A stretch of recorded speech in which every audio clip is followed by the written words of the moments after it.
Aujourd'hui, nous allons parler d'un thème important, d'une information capitale. On va parler des attaques de dépoussiérage. Qu'est-ce qu'une attaque de dépoussiérage? C'est une des manières que certaines personnes utilisent pour facilement vider nos portefeuilles. Mais comment? Parfois dû à notre négligence sur certains points dont on va parler tout de suite. Donc, que vous soyez débutant ou ancien dans l'investissement dans les crypto-monnaies, cette vidéo vous concerne. Alors, si vous voulez en savoir plus, continuez. OK? Salut! Ici, c'est la chaîne crypto-monnaie et investissement. Et sur cette chaîne, nous parlons de deux thèmes. Les crypto-monnaies en général et quelques business en particulier. Alors, si ces deux thèmes vous intéressent, n'hésitez pas à cliquer sur s'abonner, activer la cloche de notification pour ne rien rater sur toutes les vidéos d'urgence. Et prenez place, car il y a de la place pour tout le monde, y compris vous, quelle que soit votre position géographique. OK? Mille merci à tous ceux qui sont déjà abonnés, qui me laissent des commentaires et qui partagent mes vidéos. Grâce à vous, on a plus de 6500 abonnés et je vous dis merci du soutien. On va aller dans le but. Mais oui, vous n'avez pas cliqué sur abonner. Oui, c'est vous. C'est fait. OK, c'est parti.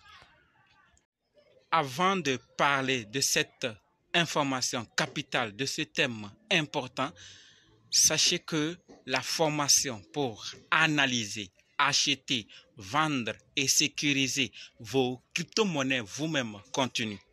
Si c'est votre première fois d'entendre parler des crypto-monnaies ou vous êtes dans le monde des crypto-monnaies il n'y a pas longtemps et que vous voulez vous former avant de bien vous lancer, alors sachez que cette formation vous concerne. Et également, si vous êtes dans le monde des crypto-monnaies il y a longtemps, mais vous dépendez encore d'autres personnes jusqu'alors, cette formation est également faite pour vous. Quels que soient les cas, débutants ou anciens, si vous êtes intéressé, préparez juste un budget de 20 000 francs CFA ou 35 $, 30 € et dites je veux ta formation. OK? On va maintenant parler de cette information capitale.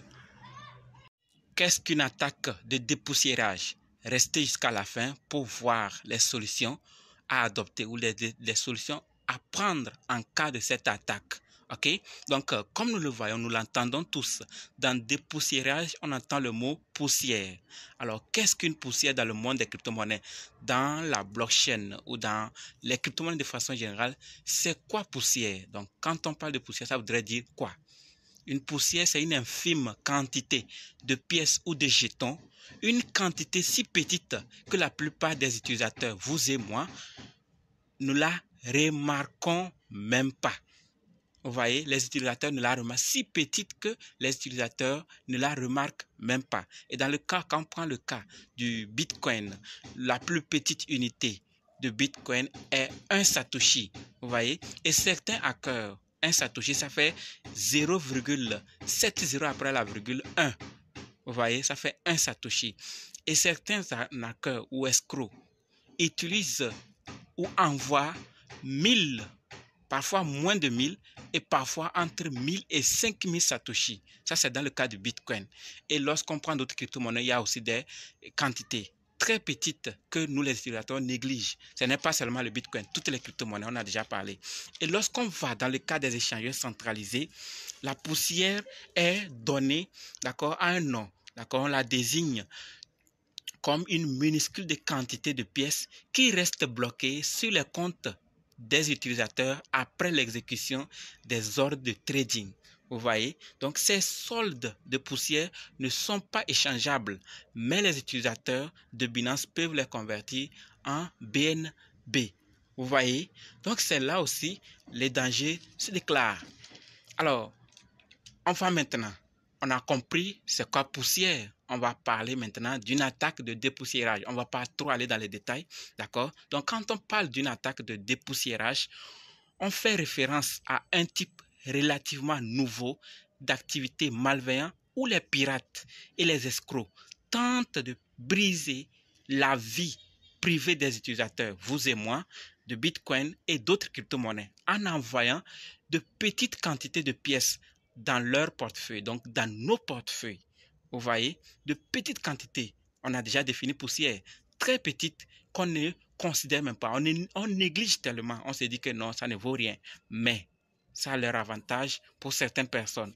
L'activité transactionnelle de ces portefeuilles est ensuite traquée par les attaquants, les arnaqueurs, qui effectuent une analyse combinée des différentes adresses pour anonymiser, donc pour personnaliser la personne ou l'entreprise derrière chaque portefeuille.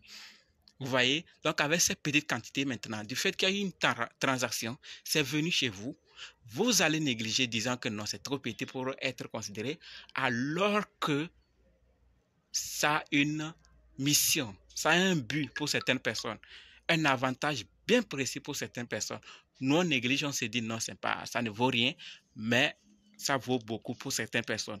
Voilà, donc puisque ils ont réalisé que nous, les utilisateurs, nous ne prenons pas, nous ne prêtons pas attention à ces infimes quantités apparaissant dans nos adresses et nos portefeuilles, alors ils ont trouvé un bon moyen de nous attaquer facilement. Vous voyez? Donc, maintenant qu'on connaît une attaque, comment elle fonctionne, après maintenant le dépoussiérage, après qu'ils ont envoyé ça, cette quantité maintenant, s'ensuit une attaque de dépoussiérage qui implique maintenant une analyse combinée des adresses dans le but d'identifier celles qui appartiennent au même portefeuille crypto.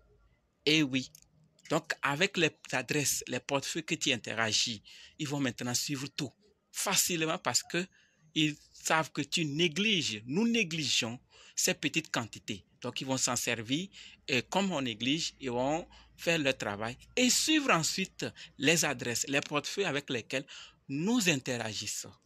Voilà pourquoi cette attaque, elle se perpétue. Ce n'est pour rien qu'on en parle. Certaines choses arrivent, on se dit non, je n'ai pas fait ceci, je n'ai pas fait ceci. Mais parfois, c'est dû à cette négligence. Alors, l'objectif est de faire quoi? L'objectif est de relier les adresses et le portefeuille dépoussiéré à leur entreprise ou leur individu respectif. Vous voyez?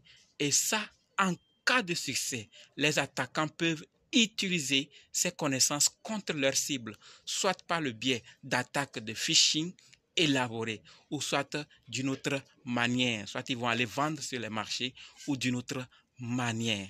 Vous voyez? Donc, l'attaque n'est pas à négliger. C'est quelque chose de très petit que nous négligeons, des quantités très petites, infimes que nous négligeons, mais ensuite qui nous causent du tort. Pourquoi? Parce que nous interagissons sans le savoir. On se dit non, ça n'a pas d'importance. Mais tout de suite, on va parler des solutions.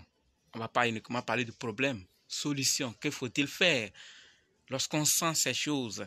Alors, pour les échanges centralisés, nous allons remarquer que certaines plateformes, d'accord, échangeurs, mettent ou peuvent mettre une fonctionnalité nommée ne pas dépenser. D'accord? Pour permettre aux utilisateurs de marquer les fonds suspects afin qu'ils ne soient pas inclus dans les transactions futures. Vous comprenez? Donc, il ne faut pas qu'on utilise ces fonds-là. Oui, suspects. Qu'on n'a pas envoyé. Comprenez? Tout simplement, retenons qu'on ne doit pas réagir avec ces petits fonds. Vous n'avez pas une crypto-monnaie, vous n'avez pas commandé, vous n'avez même pas envisagé. Vous trouvez une petite quantité, soit même la quantité, vous avez tout vendu et vous avez même supprimé tout et vous voyez d'un seul coup une petite quantité. Ah, c'est dangereux. N'interagissez pas. Voilà pourquoi je dis une fonctionnalité comme ne pas dépenser peut être indispensable pour certains échangeurs centralisés. Et ne déplacez pas les fonds de poussière vers d'autres plateformes ou adresses. Car si un fond de poussière n'est pas déplacé, les attaquants ne sont pas en mesure d'établir des connexions dont ils ont besoin pour désanonymiser, donc pour personnaliser les portefeuilles, puisque les attaques de poussiérage, d'accord, de dépoussiérage plutôt, reposent sur une analyse combinée de plusieurs adresses. Vous voyez, donc ils font des analyses combinées. Voilà, donc nous avons envoyé X Satoshi sur tel portefeuille ou telle adresse. Voilà, il a pris ça, envoyé sur telle adresse.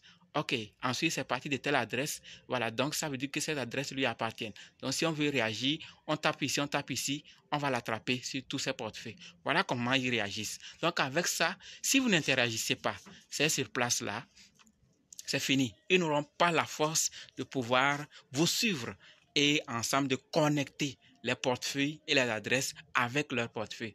Ils ont lié, mais si vous ne réagissez pas, alors ils ne pourront rien faire. Vous voyez? Donc ici, n'interagissez pas avec ces quantités infimes, ces poussières que vous voyez.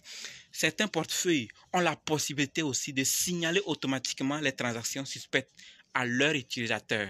Oui, oui, certains l'ont. Donc, vérifiez aussi ces paramètres. Et aussi, vous pouvez créer une nouvelle adresse de réception à chaque transaction.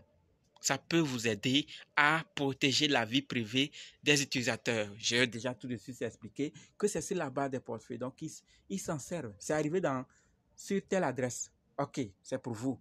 Vous avez pris ça, envoyé où? Ensuite, envoyé où? Donc, ils suivent sur la base et ils attaquent tout. Maintenant, si vous n'avez pas envoyé ou lorsque vous l'envoyez, chaque adresse de réception est différente. Différente plutôt. Oui, différente. Vous allez voir que vous n'aurez plus de problème.